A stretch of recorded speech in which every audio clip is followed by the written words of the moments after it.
Halo semuanya, kalau kalian sama kayak saya sebagai seorang analis sepak bola, jujur aja nggak ada yang lebih memuaskan daripada nemuin talenta muda yang siap meledak di panggung sebesar Liga Inggris sebelum orang lain sadar.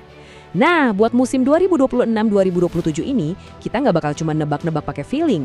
Berbekal data dari Opta Analis, kita bakal bedah tuntas laporan pemandu bakat dari 20 klub kasta tertinggi. Jadi, ayo pasang radar kita dan cari tahu siapa sih yang bakal jadi bintang besar berikutnya? Di analisis kali ini, kita nggak bakal asal sebut 20 nama secara acak. Kita bakal susun semuanya pakai pendekatan taktis yang logis, mulai dari pondasi pertahanan di lini belakang, naik ke mesin penggerak di tengah, sampai ke ancaman serangan di depan, plus tentunya kesimpulan di akhir. Oke, kita langsung masuk ke bagian pertama, bintang muda Liga Inggris.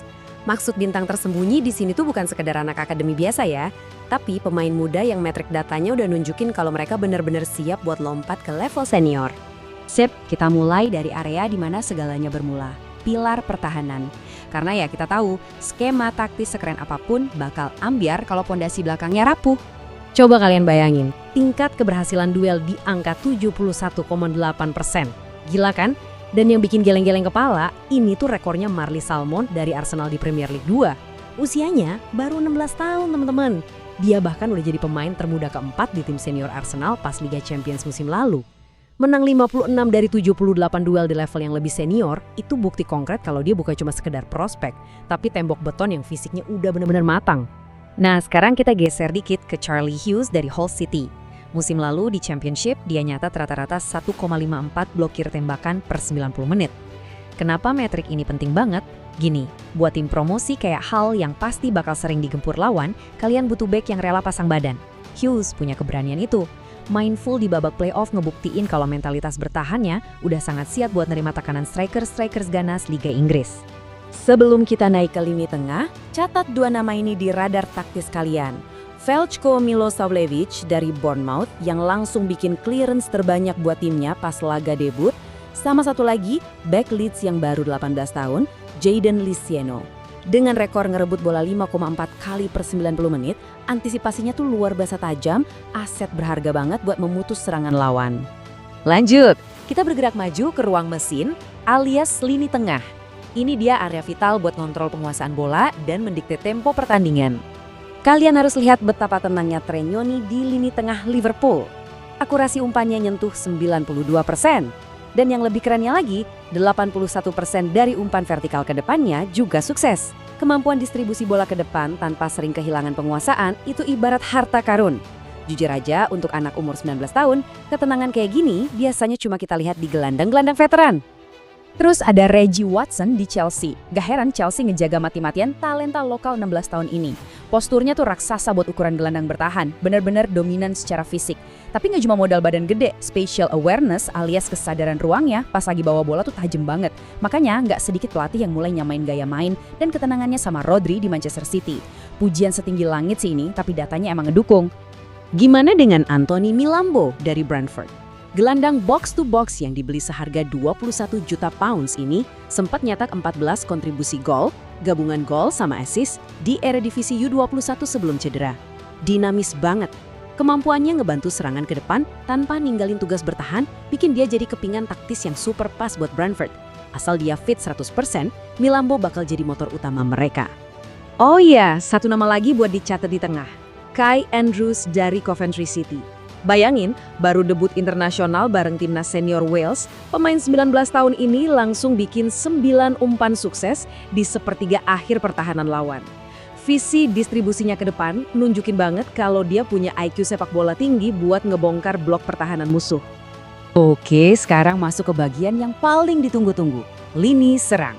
Ini zonanya para pembongkar pertahanan dan eksekutor mematikan. Siap-siap dengan angka ini ya, 23 gol. Yap, itu jumlah gol JJ Gabriel buat tim U18 Manchester United. Fakta gilanya, dia nyetak semua gol itu pas usianya baru 15 tahun. Gaya main Gabriel tuh super ekspresif, pede banget, dan sama sekali nggak takut ambil risiko buat nusuk pertahanan lawan. Kalau perkembangannya terus konsisten sekencang ini, dia sangat berpotensi mecahin rekor pemain termuda sepanjang sejarah Manchester United di Premier League. Kalau ngomongin sayap, ada dua profil berbeda tapi sama-sama bahaya. Di satu sisi, ada Zadok Yohana. rekrutan anyar Brighton. Dia ini monster take on banget. Nyatet 8,5 percobaan dribble per 90 menit di Swedia. Sangat direct. Di sisi lain, kita punya Luka Williams-Barnett dari Tottenham yang lebih ke arah playmaker elite. Rata-rata keterlibatan gol dan asisnya nyentuh 1,25 per 90 menit. Plus, nyiptain 0,8 peluang emas. Cerdas banget secara taktis buat nyiptain ruang. Bicara soal kreator serangan di PL2, fullback senior harus hati-hati sama Farhan Ali Wahid dari Fulham dan Tudor Mendel Idau dari Ipswich. Ali Wahid udah ngoleksi 17 keterlibatan gol dan bikin 26 peluang dari open play. Sementara Mendel dan Idau, yang faktanya adalah mantan siswa jenius di Eton College, bener-bener bawa kecerdasannya ke lapangan dengan nyiptain 33 peluang. Mereka bukan cuma asal cetak gol, tapi jago banget mendikte ritme serangan di sepertiga akhir. Kalau kalian nyari striker nomor 9 murni yang fisiknya kayak monster, kenalan nih sama Bryan Maggio di Aston Villa. Pemain 17 tahun dari Metz ini akhirnya siap diturunin. Kenapa dia ngeri? Karena posturnya gede banget, tapi gaya larinya bener-bener ngingetin kita sama Erling Haaland.